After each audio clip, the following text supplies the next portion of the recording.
Всем привет! Давайте сегодня приготовим печеньки на сметане. Для этого предварительно просеем муку. В муку добавим сметану. На терке натрем замороженный маргарин. Все перемешаем и замесим тесто.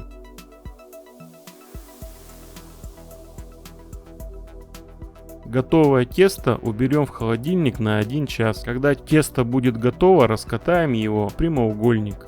Взболтаем яйцо и смажем им тесто.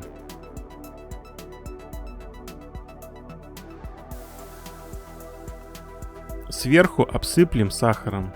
Тесто нарежем на нужные нам формы.